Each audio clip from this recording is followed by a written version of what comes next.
damos la bienvenida a otro episodio de Contexto Please, su podcast de confianza. Mi nombre es Romeo Méndez. Y yo soy José Yela. Bienvenidos y bienvenidas a otro capítulo en el cual estamos abordando una invitadaza maravillosa que nos acompaña el día de hoy, ¿verdad, Romeo? Así que hoy nada más y nada menos que tenemos a Catalina Soberanis aquí en nuestro estudio. Un aplauso, por favor.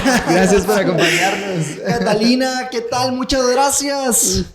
¿Cómo está? ¿Cómo está? ¿Cómo está su corazón? Bien, por dicha. Como suele decir. Qué bueno. Nos alegramos mucho. Gracias por aceptar la invitación. Hoy estamos contentos porque tenemos pues mucho que platicar, sobre todo por su vasta experiencia, por su acompañamiento. Quizá podríamos comenzar con una pregunta que es: ¿quién es Catalina Soberanis? Bueno, pues hablando de mi identidad, bueno, soy una mujer de 76 años. Y ya soy abuela y bisabuela. Tengo una bisnieta. ¡Felicidades! Y pues soy una persona muy activa, muy dinámica. Trabajo por mi cuenta actualmente. Soy consultora y profesora universitaria. Y un poquito de todo también, ¿verdad? Sí, ya hemos tenido el gusto acá de platicar de todas las habilidades de Catalina. Catalina, ¿usted recuerda ese momento exacto en que supo que iba a escribir la historia de Guatemala como constituyente de nuestro país? ¿Todavía lo recuerda? Pues bueno, en el momento en que todo esto sucedió, pues yo me encontraba en el exilio. Okay. Es decir, entraba y salía a Guatemala porque pues en esa época pues mi vida estuvo corriendo mucho peligro. Claro. Esto que todavía estábamos en la época de las dictaduras militares, del conflicto armado interno y de la persecución a todo tipo de liderazgo, de cambio. Entonces pues yo regresé precisamente después del golpe de Estado y con la convocatoria a la Asamblea Nacional Constituyente. Así que para mí, pues, no solamente se abría una gran oportunidad de poner en práctica mucho de lo que había aprendido sobre la vida política, sobre derecho constitucional, pues porque soy abogada, estudiosa del derecho, sino que también como un momento en que además de regresar a Guatemala íbamos a tener pues una vida diferente a la que hasta entonces habíamos tenido. Y es que para que usted estuviera en el exilio es porque definitivamente pues ya su liderazgo era reconocido y su trayectoria dentro de su partido pues ya llevaba varios años, me imagino, ¿verdad? ¿En qué partido militaba usted? En la Democracia Cristiana milité toda mi vida activa en política. Claro. Y ese proceso de exilio, ¿verdad? O de resguardo de su vida, ¿cómo fue eso? ¿A dónde se fue? ¿Cuándo regresó? ¿Cómo fue esa dinámica compleja? Pues vamos a ver. Todo empezó, digamos, porque yo fui dirigente estudiantil primero en la Universidad Rafael Landívar, claro, en donde me di a conocer en un movimiento que se llama Movimiento de Actividades de Derecho, MAD, porque en la Universidad Landívar ha habido una vida estudiantil muy activa, teníamos organizaciones, y luego cuando terminé en Derecho, que comencé a estudiar en la Universidad de San Carlos, Ciencia Política, fui integrante del Comité de la Huelga de Dolores, fui secretaria de la Asociación de Estudiantes de Ciencia Política. Entonces todo esto pues me puso en cierta evidencia. Sí, pues ya se perfilaba. Pues, y por si fuera poco, había sido pues asesora de la Central Nacional de Trabajadores, de sindicatos y ligas campesinas. Así que todo eso me puso pues en la mira de quienes consideraban pues de que quienes luchábamos por un cambio social podíamos ser enemigos del Estado. Totalmente. ¿Y cómo es de que pues esta trayectoria se ve muy marcada en líderes, ¿verdad? Sí. De que han iniciado desde sus universidades con este protagonismo estudiantil y en otro tipo de organización, y sobre todo que no es de la noche a la mañana lograr un espacio para ser diputada, en su caso, en ese momento, ¿verdad? Sí. ¿Cómo es de que llega esa invitación para ser una de las autoras de nuestra Constitución Política de la República de Guatemala? Bueno, en 1978 ya había tenido una primera experiencia de participación para un cargo electoral en la planilla de Vinicio Cerezo cuando él se postuló para alcalde. Ok. Yo iba para candidata a concejal, Ok. ¿verdad? Pero pues, pues hubo un fraude electoral y aparte pues no se ganaron las elecciones y pues en ese tiempo las concejalías se adjudicaban según el puesto en que iba, digamos la 3 a quien tenía el número 3 así. Entonces yo no llegué a desempeñar el cargo. Okay. Después hubo la oportunidad en 1982, como le digo, ya para entonces yo no vivía todavía permanentemente en Guatemala, pero sí venía a Guatemala. En ese momento se me había postulado para candidata a diputada suplente por el Distrito Central. O sea, ya había tenido experiencia de campaña electoral. Ok. Y quizá es por eso, porque ya para entonces, cuando fue la convocatoria a la Asamblea Nacional Constituyente, aún en el exilio yo era integrante del Comité Ejecutivo Nacional de la Democracia Cristiana. Okay. Y qué duro, pues, irse a vivir a otro país por temor a perder su vida, ¿verdad? Sí, sí. Porque además cuando hacía muy pocos días que yo había salido hacia Honduras, porque ahí viví la primera parte de mi exilio, secuestraron a mi hermano menor, que era dirigente de la escuela normal. Y pues nunca apareció. O sea, es uno de los detenidos desaparecidos. Ay, lo siento mucho. Qué terrible. O sea, su familia involucrada también, algunos de sus integrantes en política. Sí, en desde realidad, muy jóvenes, pues, sí, para estar sí, en la... Todos eran pues participativos, militantes y... Pues no, fíjese que cabalmente éramos solo él y yo.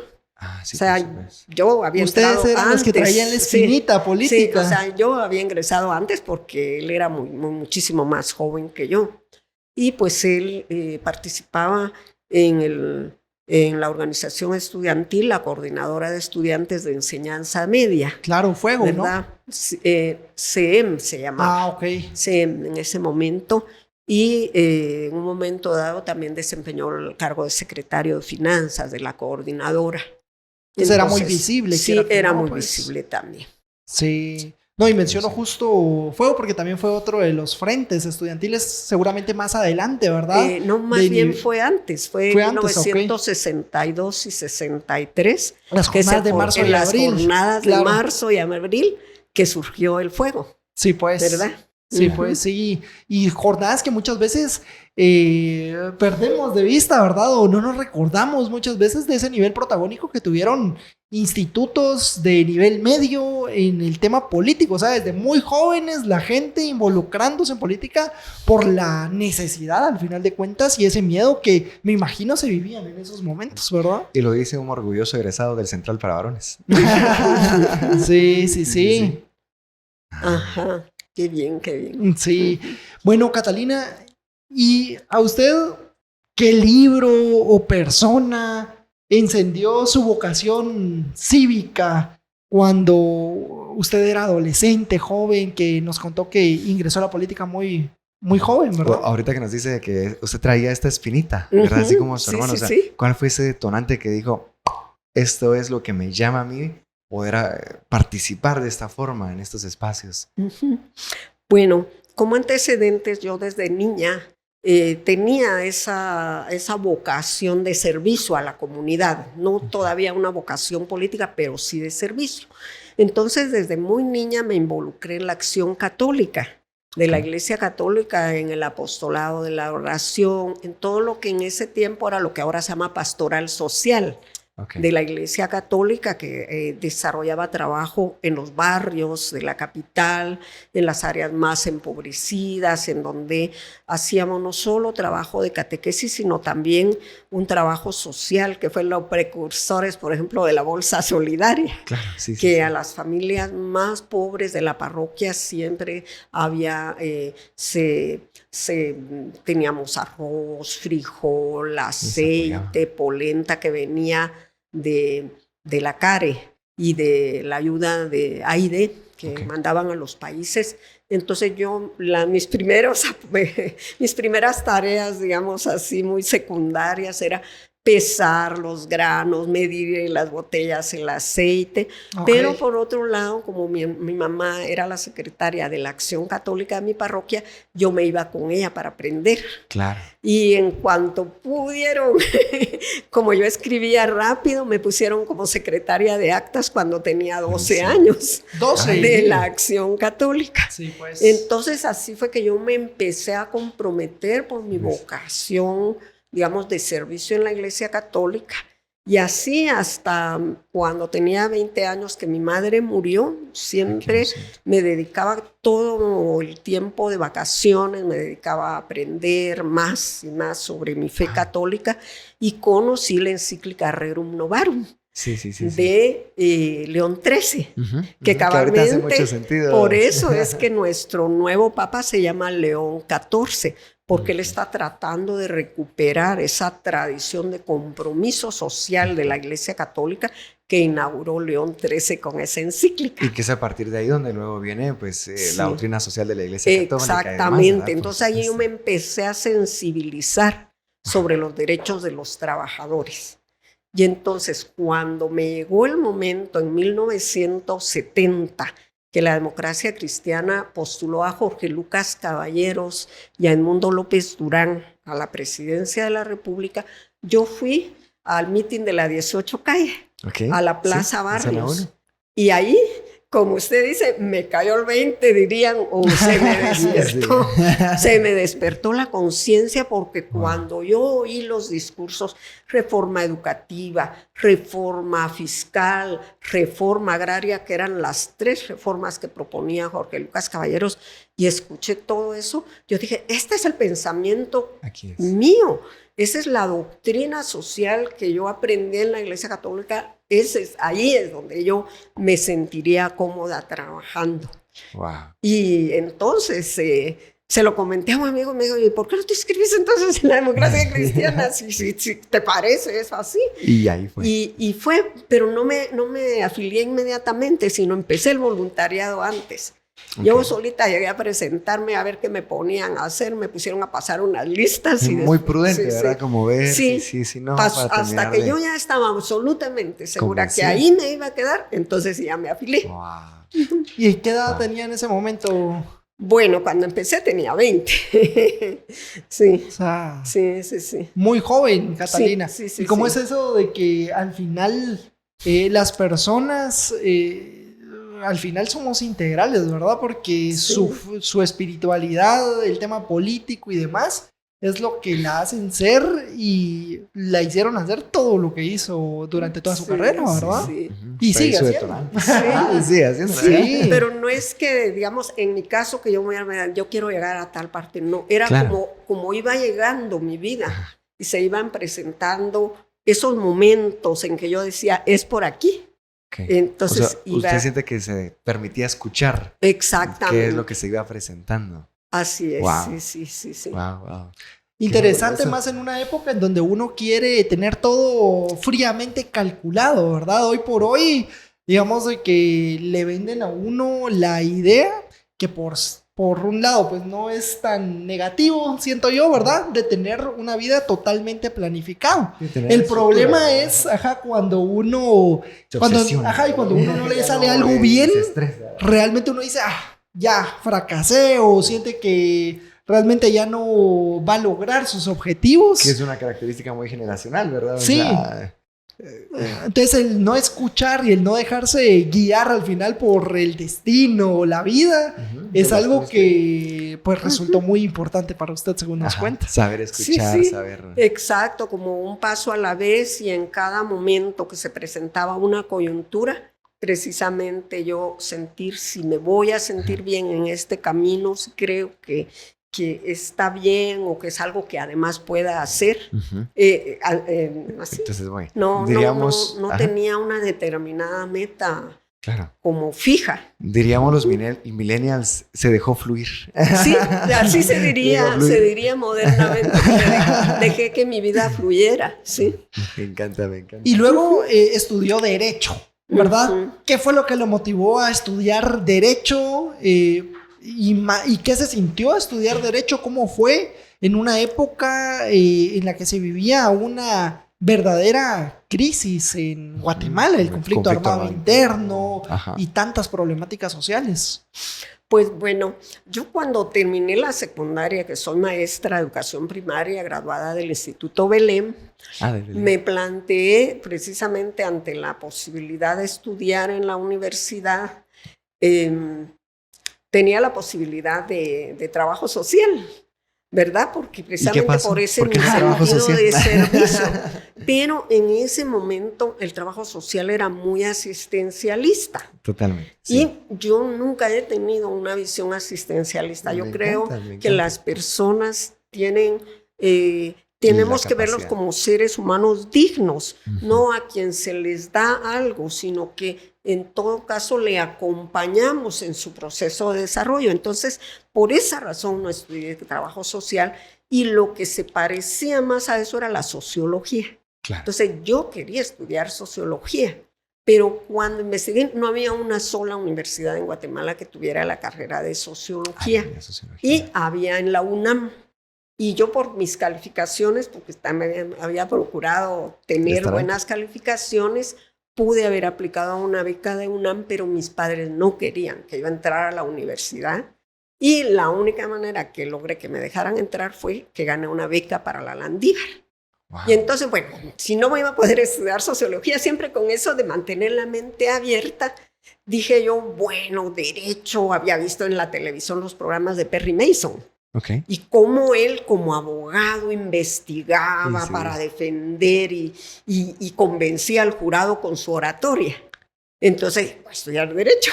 Muy bien. Que si resulta que el proceso era escrito, en esa época era el proceso inquisitivo. Que ya se cambió, ¿verdad? Ahora es el proceso acusatorio. Quiere decir que la mayor parte de los juicios eran por escrito. El abogado casi no tenía oportunidad de argumentar para convencer. Sí, pues hacer todo lo contrario que se miraba en la televisión, digamos, claro, ¿verdad? Porque ese es el sistema de jurados en Estados Unidos, sí, ¿verdad? Entonces yo pensaba que así era.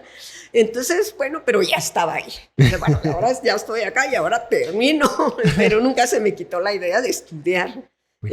Por eso me fui luego a ciencia política, ¿verdad? Sí, pues. Dale, por favor. Sí. Y en este contexto, digamos, ¿cómo era ser estudiante durante el conflicto armado interno? Sabiendo, pues, lo que nos ha compartido, pues, esta preocupación porque ya su integridad física estaba en riesgo. Esta época en la que estuvo aquí en Guatemala, ¿cómo era ese riesgo, pues, latente, me imagino, no? Mire, durante mi paso por la Landívar, en general, no. Un poco más adelante, sí, ya algunos estudiantes de la Landívar también fueron perseguidos. Pero en esa época, bueno, la Landívar fue la primera universidad privada. Después de la San Carlos, entonces ahí era una universidad de élite.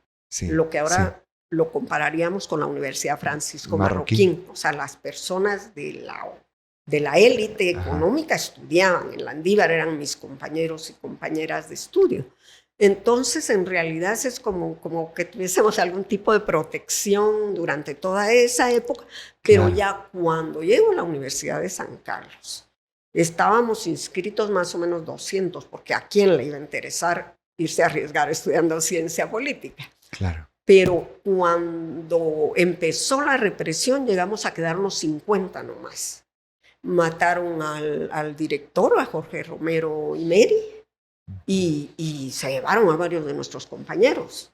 Entonces era realmente que vivíamos con una angustia permanente, pero como además yo ya militaba en la democracia cristiana, yo tenía ya 2 razones, como le digo, para estar en el reflector, pues. Pero, o sea, usted, digamos, estaba consciente de que estaba en riesgo y aún así con valentía llegaba a las clases. O sea, usted sabía de que ir podría significar que su vida estuviera en riesgo.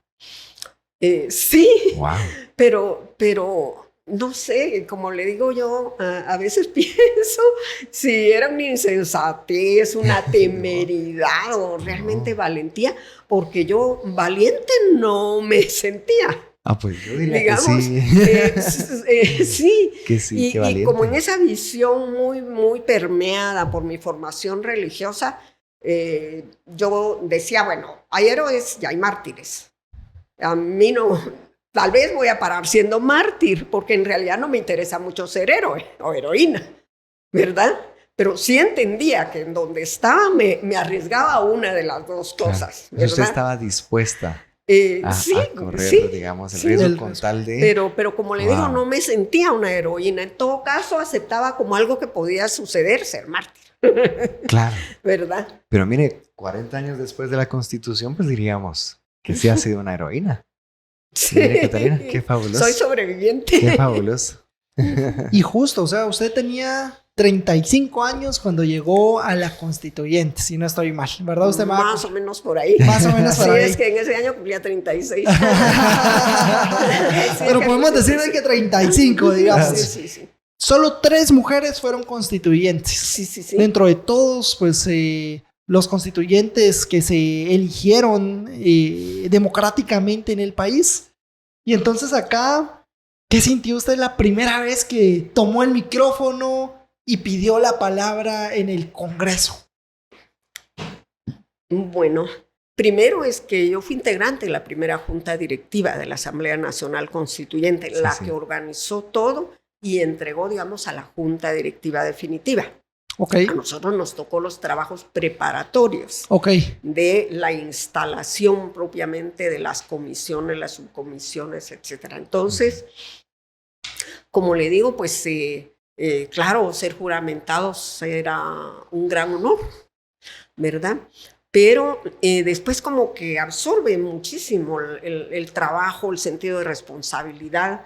Después de esa primera junta directiva provisional ya se entregó la junta directiva definitiva, que estaba encabezada por 3 presidentes alternos, porque como había 3 partidos que habían sacado entre 21, 22 y 23 votos, ninguno tenía mayoría.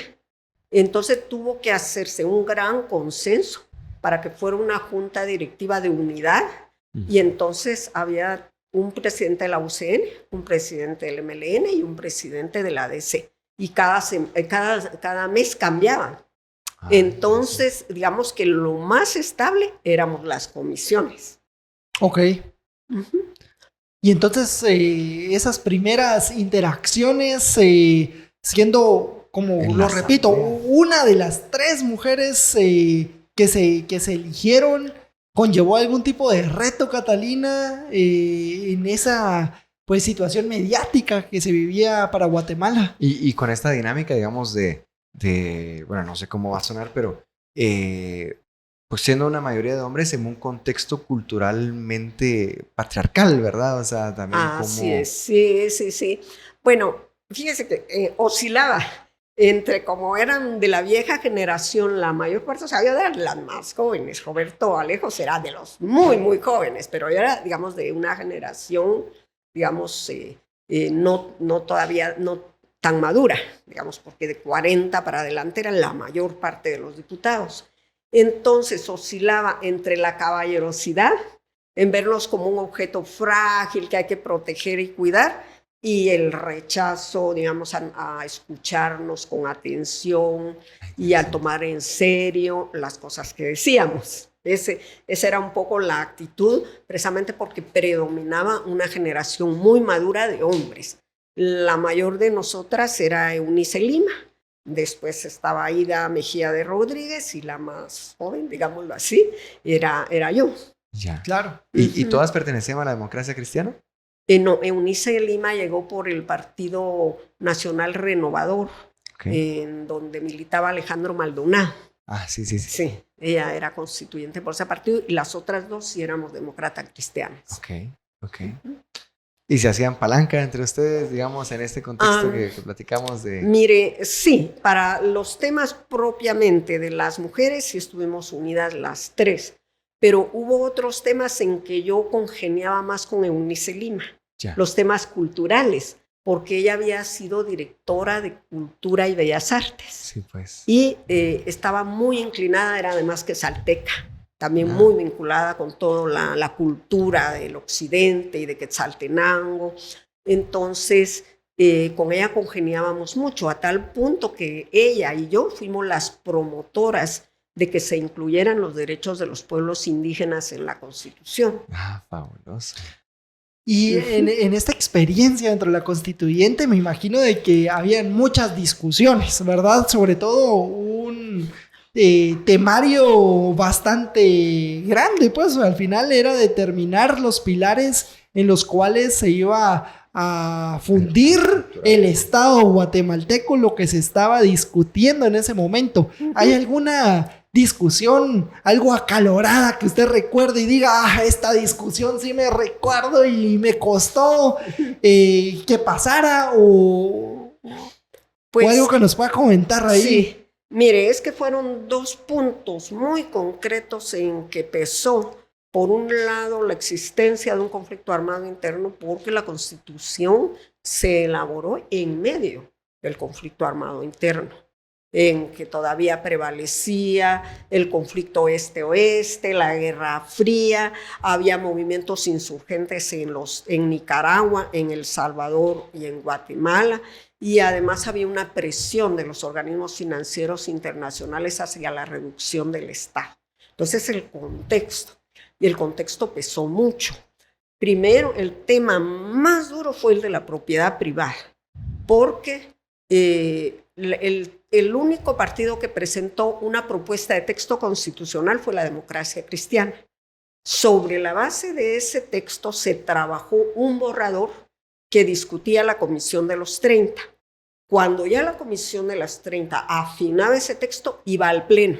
Quiere decir que era como 3 etapas, claro, ¿verdad? Entonces, tanto en la subcomisión original como en la Comisión de los 30 había quedado plasmada la función social de la propiedad, que ya estaba reconocida en otras constituciones y en anteriores constituciones del país, pero se convirtió en un tema ideológico y un tema polarizante, porque los sectores empresariales privados, particularmente el sector agrario, terrateniente, ganadero, etcétera, se oponían porque pensaban que ese artículo iba a propiciar de nuevo una reforma agraria expropiatoria. Claro. Entonces, cuando llegó al Pleno, el artículo redactado de consenso con la función social, se produjo una presión muy grande que hizo que uno de los 3 partidos que tenía más votos, que era la UCN, cambiara su decisión y decidiera retirarse del tema de la función social. Entonces, ya no había manera que avanzara, nos enzarzamos en una discusión muy fuerte, una presión muy grande, acusándonos a quienes estábamos por la función social de comunistas, que lo que queríamos era expropiar las tierras y en fin, todo eso.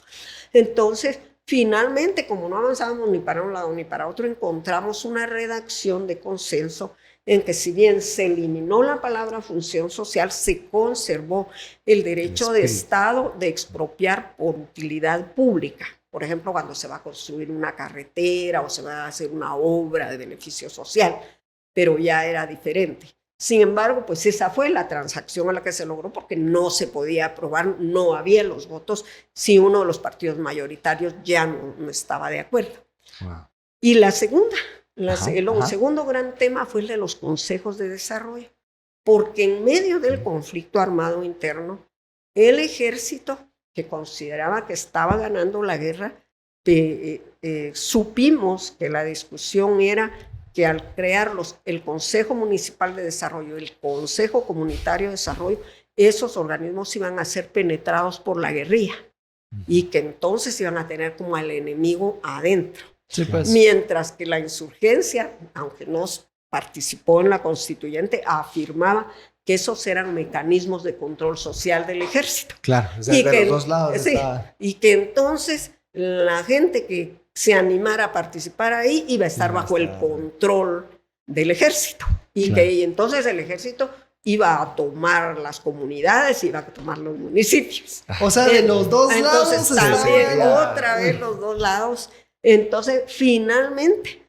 se dejaron en la Constitución, creo que solo llegamos al nivel municipal, o al departamental, ahorita no recuerdo muy bien, y fue después en la ley de los consejos de desarrollo que se reconoció el consejo municipal y el consejo comunitario.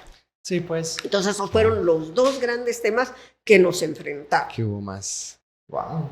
Interesante, ¿Y cómo era ¿verdad? el clima en el Congreso en esa época? Me refiero, ahorita tenemos estos casos, ahorita hubo uno famoso de un par de empujones ahí, bueno, ni son empujones, estuvo más fuerte.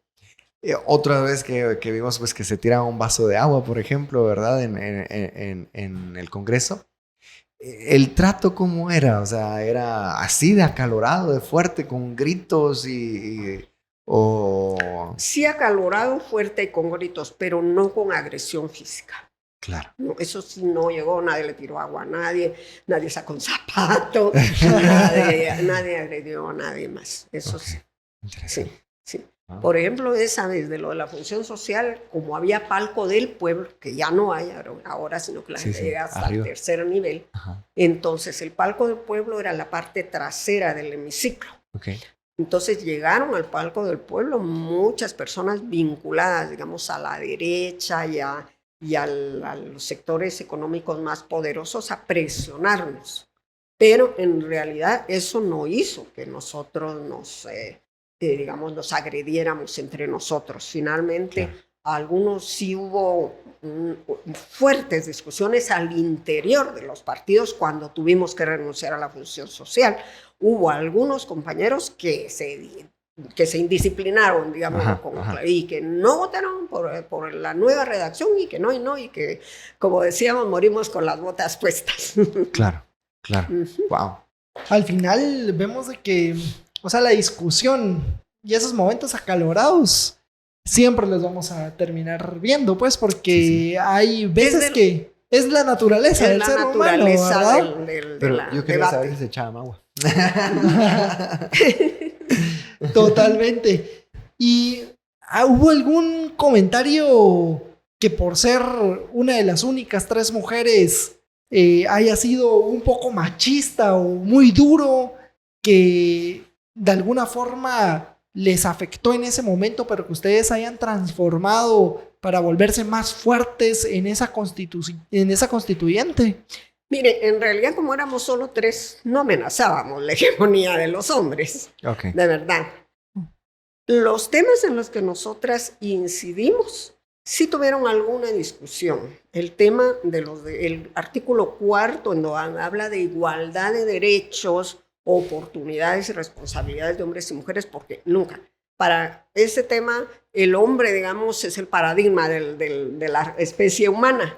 Entonces, entendían que hablando de los derechos del hombre, estaban incluyendo a la mujer. Pero ya nosotras, que teníamos conciencia, digamos, feminista, nosotros planteamos, no, es que no es así nada más, es que en la práctica social estamos en desventaja, por mucho que la Constitución diga que todos tenemos los derechos, o sea, todos tenemos igualdad de derechos, no tiene que decir la mujer, hombre y mujer. Claro. Todavía no había otras discusiones en juego, pero hombre y mujer tienen iguales derechos, oportunidades y responsabilidades. O sea, es la primera vez que se consigna en una Constitución de Guatemala eso. Y la segunda fue la planeación familiar. O sea, tampoco se había nunca tocado ese tema, y el varón en el matrimonio o en la pareja era el que decidía el número y espaciamiento de los hijos. Y la mujer ahí no tenía voz ni voto. Entonces nosotras impulsamos que dijera que ambos padres tenían, digamos, el derecho de decidir sobre el número de espaciamiento de sus hijos, con lo cual se abrió la posibilidad, digamos, de la planificación familiar. Wow. Sí, al final hitos importantes, sí, ¿verdad? Eso, que no pero se un hubieran... tema en el que, a pesar de que nosotras estábamos unidas y la mayor parte de los constituyentes estaban con nosotros, no pudimos avanzar, que eran los derechos laborales, porque llegaron los sindicatos con una propuesta de capítulo del trabajo en la Constitución. Y nosotras, y particularmente pues las que habíamos sido mamás, queríamos que se dejara flexible el periodo pre y posparto, porque querían que estuviera en la Constitución, pero se opusieron los dirigentes sindicales varones. dijeron que eso, que no, que las mujeres no teníamos por qué estar pidiendo un tratamiento especial, que eso iba a dificultar, y en fin, total que se quedó tal como ellos lo llevaron. O sea, los 40 días antes del parto y no me acuerdo cuántos después del parto. Después del parto. Wow. Mucho tiempo después, cuando ya estaba la legislatura ordinaria, logramos ese cambio. Se aumentaron los días post y se dejó flexible. De tal manera que la mujer, si es saludable, puede trabajar hasta 5 o 3 días antes del parto, pero esos de días que tenía PrEP lo puedes trasladar al posparto. O sea, dejar esa flexibilidad. Claro. ¿Verdad? Pero fueron los sindicalistas varones los que se opusieron. Wow. Hay una teoría que yo trabajo mucho y que trabajamos usualmente en los talleres, que es la teoría ecológica de Bronfenbrenner. Y esta teoría propone que hay varias capas de incidencia para la transformación o para el aprendizaje, lo propone Brenner. Y entonces está el microsistema, que es la familia, el mesosistema, que es la comunidad, el exosistema, que es el Estado, por ejemplo, ¿verdad? Y el macrosistema, que es el sistema de ideas, ¿no? Entonces, yo siempre pregunto, ¿qué necesitamos transformar? Primero transformamos, por ejemplo, la Constitución para cambiar las malas prácticas que ya están en el sistema de ideas, o entramos con un proceso que es usualmente más largo de sensibilización para que eventualmente la misma sensibilización transforme, por ejemplo, la Constitución. ¿Cómo vería usted esa diferencia? ¿Qué es más factible? Ajá, ¿qué promueve una transformación social más realista? Que dediquemos, digamos, nuestros esfuerzos en trabajar el sistema de ideas para que eventualmente eso haga una transformación en la Constitución, o que promovamos o dediquemos nuestros esfuerzos a poder identificar cuáles son el deber ser de la Constitución, por ejemplo, para que eso permita que existan nuevas buenas prácticas que transformen después el sistema de ideas. O sea, ¿cuál sería, digamos, como su priorización? Pues yo creo que se ha planteado algo muy interesante, que, bueno, yo soy docente y lo conversamos mucho con mis alumnos y alumnas, y es cómo los hechos sociales influyen en el contenido del derecho y cómo el contenido del derecho influye en los hechos sociales. Es decir, ¿es el derecho un agente de cambio o el derecho debe reflejar el cambio que ocurre en la sociedad, en el fondo de lo que usted está planteando? El asunto es que hay una influencia recíproca. Exacto. ¿Verdad? O sea que hay cosas que si esperamos a que la realidad evolucione hasta que el hecho social obligue al cambio del derecho, pueden ser procesos muy largos. Y a veces, si tratamos de introducir algo demasiado fuerte para lo cual la sociedad no está preparada, o no se obedece esa norma, o sea, hay un rechazo social, una resistencia a la aplicación de la norma, o se ignora y nunca llega a ser derecho vigente, aunque sea positivo. Wow. Entonces, ese es el gran dilema. Pensemos en la unión de hecho.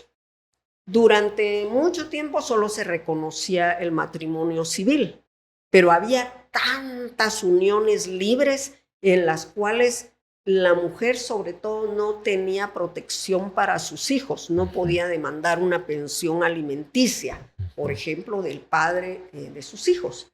Entonces hubo un momento en que el Código Civil tuvo que reconocer la unión de hecho para proteger, no tanto a la mujer, pero sí sobre todo a los hijos que nacieran de esa relación. Claro. Ese es un caso, digamos.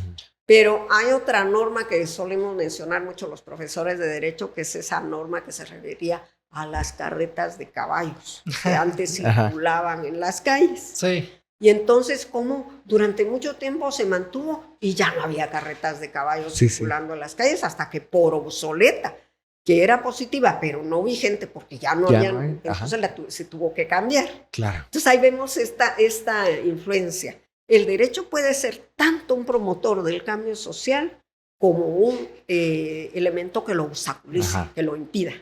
Y es tan interesante, ¿verdad? Porque es aplicable a todo en la coyuntura actual en la que vivimos y enfocándonos directamente en tema de jóvenes, por ejemplo, ¿verdad? O sea, vemos varios intentos de normar y hacer legislación específica para jóvenes. Sin embargo, porque la sociedad muchas veces no está preparada para ciertos temas, es que no se ha logrado avanzar en hacer positiva esta normativa y volverla ley, por ejemplo, ¿verdad? Claro. Entonces, comprender cómo este sistema cultural y pues, al final, forma de pensar, de actuar de la sociedad guatemalteca influye en las leyes que se hacen, ¿verdad? O que no se hacen nunca, ¿verdad? Entonces vemos ahí cómo es de que está interrelacionado en temas totalmente vigentes, pues. Claro, porque eso lo que refleja es un prejuicio y un estereotipo acerca de las personas jóvenes. Totalmente. El prejuicio de pensar que son el futuro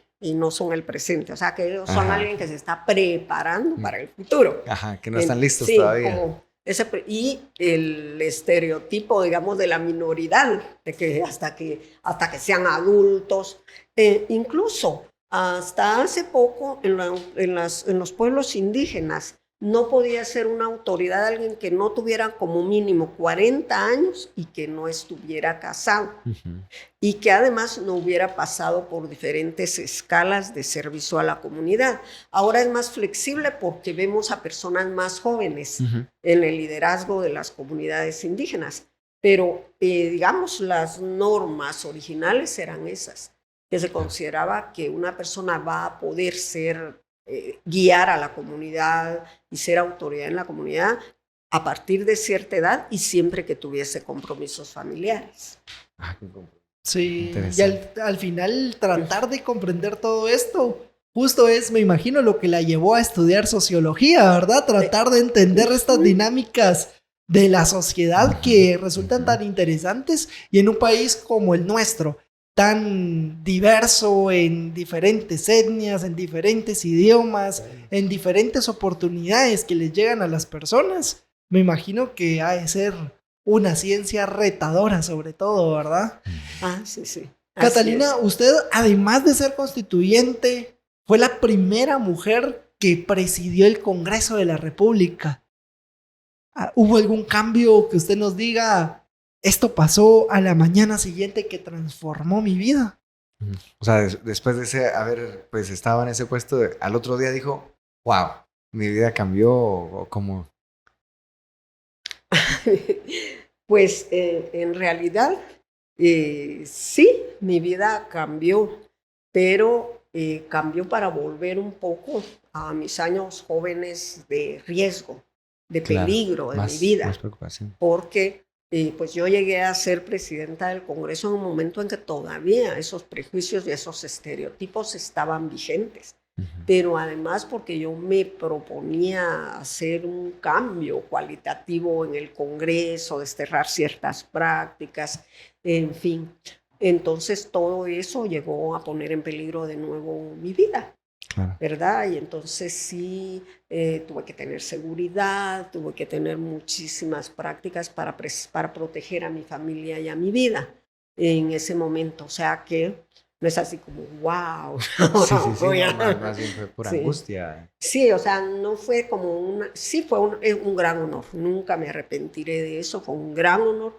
Además, abrí una brecha, porque hasta entonces nadie había presidido ningún organismo del Estado. Yo fui la primera mujer en presidir un organismo del Estado. Sí. Después vinieron presidentas del organismo judicial y fue varios años después que hubo otra mujer presidenta del Congreso.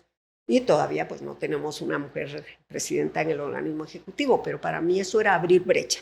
Eso sí da una enorme satisfacción, pero sobre todo es un gran desafío, porque si yo fallaba o no soportaba la presión que estaba sobre mí, iban a culparme que por ser mujer no había dado la talla.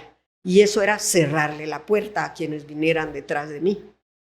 Sí, al Wow. final es un gran Un peso, reto. ¿verdad? De ocupar esos cargos por primera ver, vez en la historia de un ah, país, ¿verdad? O sea, me porque Sí, imagino de muchas que... sí. expectativas. Sí, totalmente, imagínate.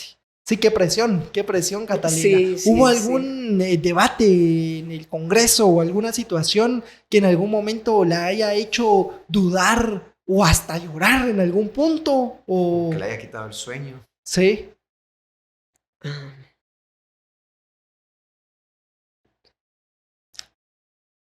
Bueno, eh, el asunto es que mi partido no era el partido de gobierno, era un partido, digamos que tenía la segunda minoría, porque nadie tenía mayoría, el partido de gobierno tenía solo como 12 diputados, creo yo.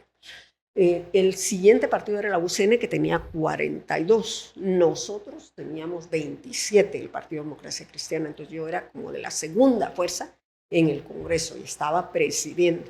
Entonces esas tensiones de mantener los equilibrios, sobre todo cuando más o menos a los 3 meses el FRG y el PAN se salió de la coalición.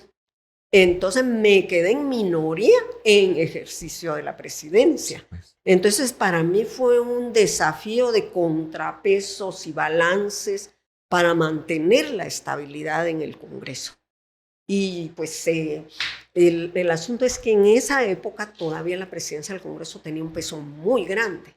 Y eso sí me dio a mí la autoridad y la capacidad de maniobra, digámoslo así, de poder capear ese claro. cambio de la correlación de fuerzas, esa situación en la que hubo todo un momento de incertidumbre hasta que se formó una nueva correlación de fuerzas, pero para mientras Estar.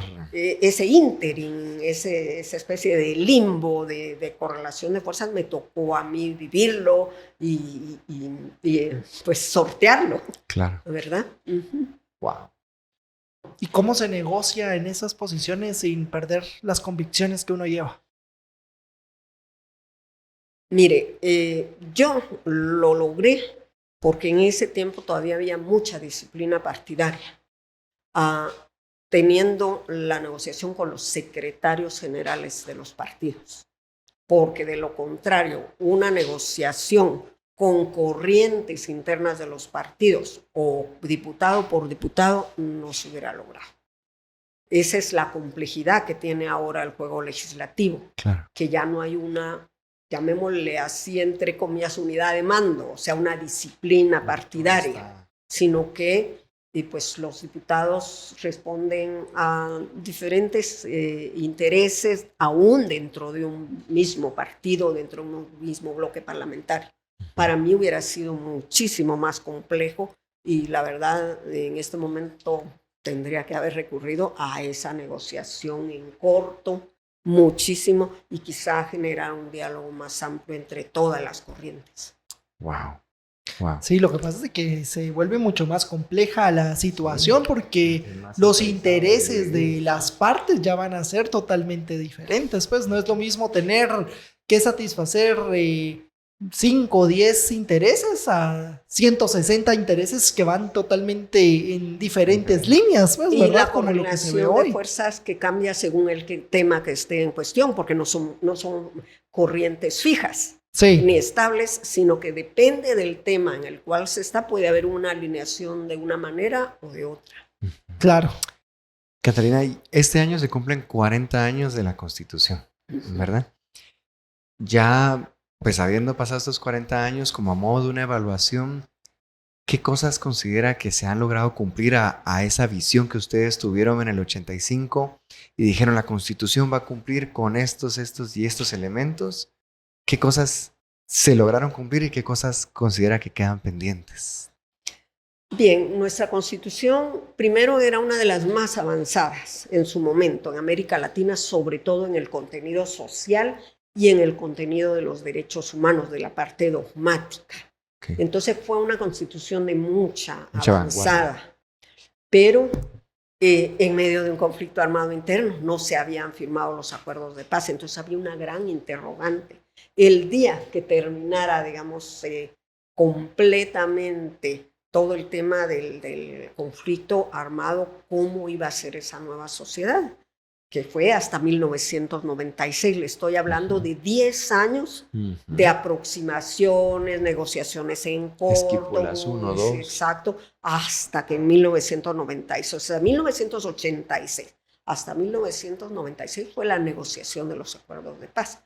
Pero una vez que se afirmaron los acuerdos de paz, uno de los temas era la reforma constitucional, porque estábamos muy conscientes de que no era lo mismo una constitución que trata de abrirse paso en medio de un conflicto armado que una constitución que quizá no trató temas que en ese momento no estaban presentes. Y entonces por eso se acordó una reforma constitucional, pero cuando las reformas se hicieron, el referéndum prevaleció el no. Quiere decir que la Constitución se quedó como estaba, pero ya había tenido una reforma en 1994 que distorsionó los equilibrios institucionales entre el Ejecutivo, el Legislativo y Judicial, porque en primer lugar redujo el periodo de gobierno que antes era de 5 años a 4, y a la Corte Suprema de Justicia se le redujo de 7 a 5.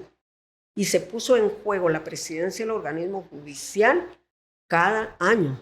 Y después vinieron las comisiones de postulación. Y se le quitó al Banco de Guatemala la facultad de ser el agente financiero del Estado. Todo eso fue en 94. Entonces se habían roto esos equilibrios que habían quedado en la Constitución de 1985, que entró en vigencia en el 86, con esa reforma del 94, que a la larga ha demostrado que fue un error el cambiar esos equilibrios institucionales. Sí, al final rompió esa cohesión que con la que ustedes pues habían tenido pues muchos debates, muchos consensos y demás, ¿verdad? Sí. Hoy por hoy, Catalina, vemos que los tiempos definitivamente han cambiado. Vivimos en una era digital en donde la inteligencia artificial vino a marcar una era completamente diferente a la que todos conocíamos. Entonces, hoy con estos avances digitales, con estas problemáticas sociales, con estas necesidades urgentes en el país, ¿qué reformas son las más necesarias para nuestra Constitución? Una Constitución que está cumpliendo 40 años. Mire, habría necesidad de reformas, sobre todo en materia de actualización. Y además, dado los avances de los instrumentos jurídicos internacionales, por ejemplo, respecto a los pueblos indígenas. Cuando nosotros hicimos la Constitución estaba vigente el convenio 107 de la OIT, que consideraba a los pueblos indígenas con un nivel de desarrollo menor que el resto de la sociedad. Era marcadamente paternalista, muy orientado hacia que todos los indígenas eran campesinos y trabajadores del campo, etcétera, y los consideraba como una especie de minorías.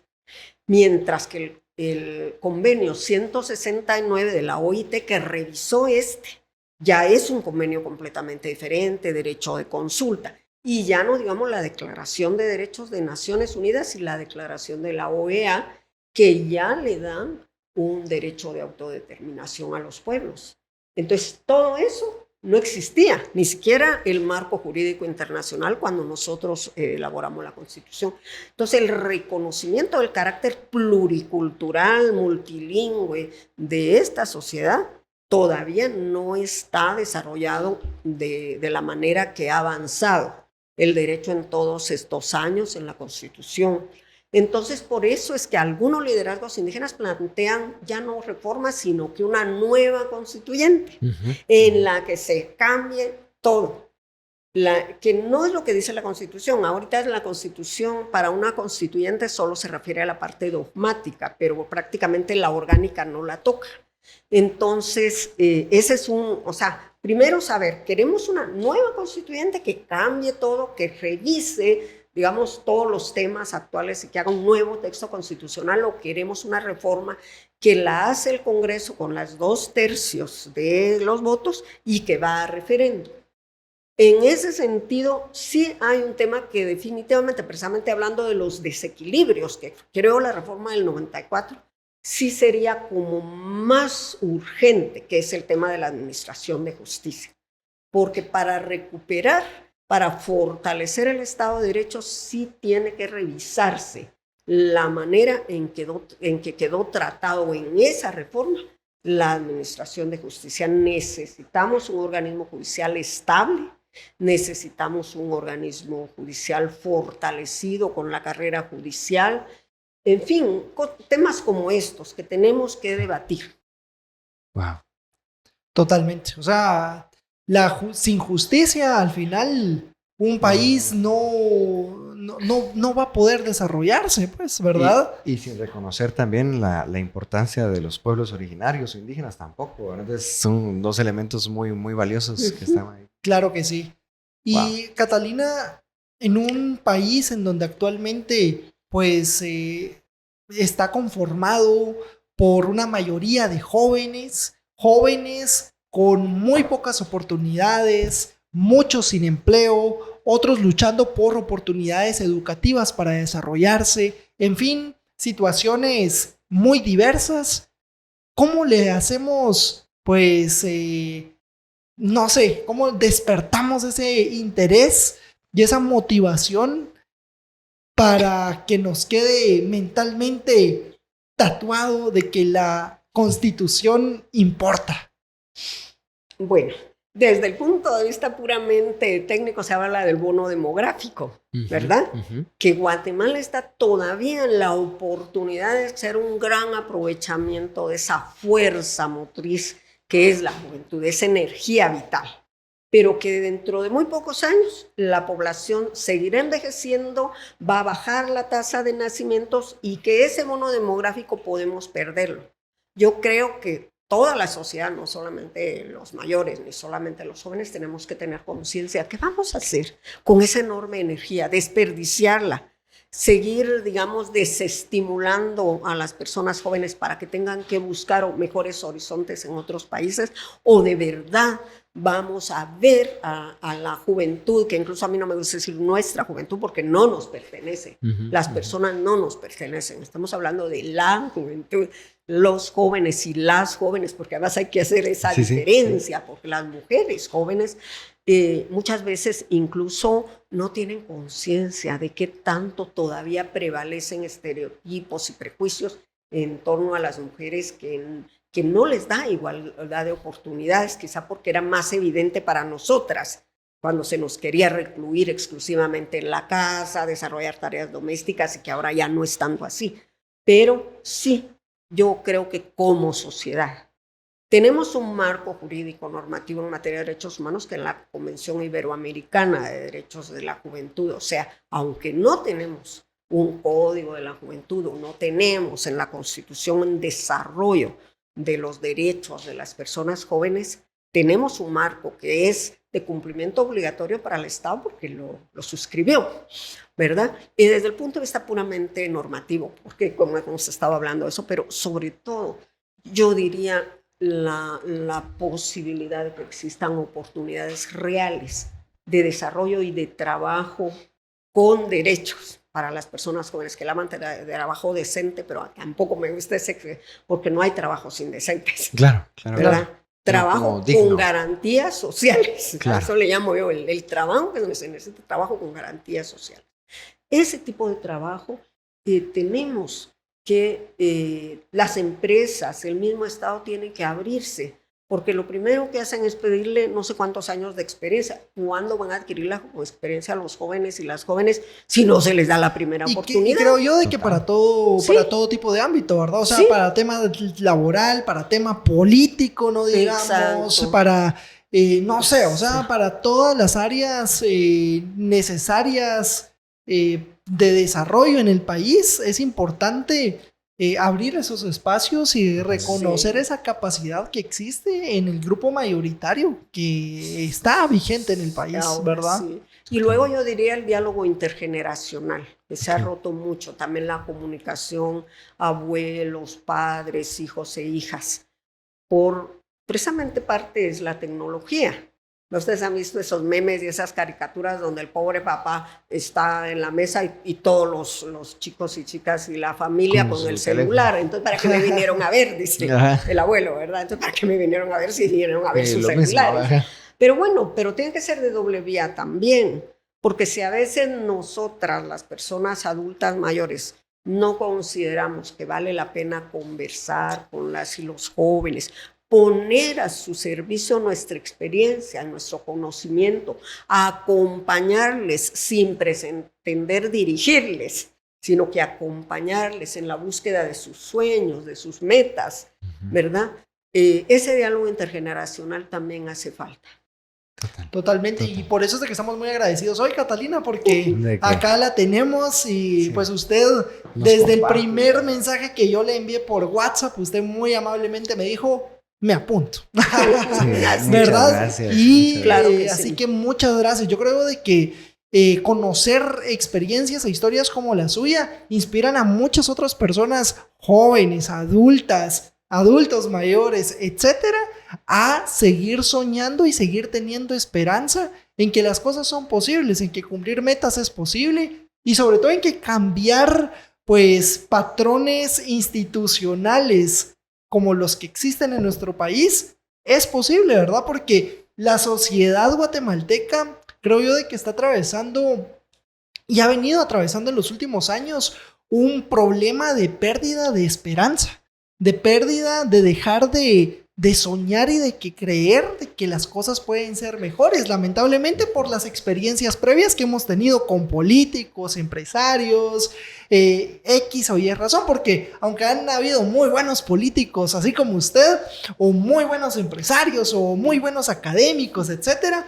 lamentablemente, pues son más los malos, ¿verdad? Entonces, se pierde, digamos, esa motivación de involucrarse, de poder alzar la voz, de poder dar una idea o de involucrarse en algún movimiento que vaya alineado a las ideas, convicciones que personalmente tengan las personas. Entonces, justo, o sea, tener este tipo de charlas y de pues intercambio es muy enriquecedor, creo yo, ¿verdad? Muy valioso, sí, gracias. Y de repente, digamos, esta buena cantidad de personas que tienen otras intenciones, ¿verdad? Porque no sé si será la mayoría, pero sí son las que hacen más ruido, ¿verdad? O sea, tener este tipo de intercambio generacional, como dice Romeo, como dice usted, nos causa esperanza, ¿verdad? Sí. En estos aprendizajes, en esta visión, yo me quedo mucho también muy inspirado en esta concepción de decir, bueno, también uno puede ceder en algunas cosas, pero va a mantenerse constante para poder cumplir, integrar estas reformas, por ejemplo, ¿verdad? Según la medida también de lo que la sociedad necesita, ¿verdad? Y de lo que está lista para poder recibir y para poder dar, mientras se sigue cambiando pues todos estos sistemas de ideas. O sea, vamos construyendo poquito a poco el futuro que deseamos en el presente. Así que gracias por esa disponibilidad, claro, y por toda la riqueza que nos compartió el día de hoy. No, muchísimas gracias a ustedes también y a quienes nos ven. También agradecerles su atención, decirles que es importante mantener ese optimismo. Tenemos que sanar las heridas que aún podamos tener, pero tenemos que ver con esperanza, con fe y con determinación, ¿por qué no? Para ir adelante, ¿verdad? Así que muchas gracias, Catalina, por acompañarnos en este episodio especial, pues por el cumpleaños de la Constitución. Sí. Mi cumpleaños también. El mismo día, mira, el mismo día. Sí, esa es una señal del destino, ¿eh? Así que pues despedimos este episodio con un aplauso para Catalina. Sí, gracias, Catalina, por acompañarnos. Que estén muy bien. Nos vemos, hasta pronto.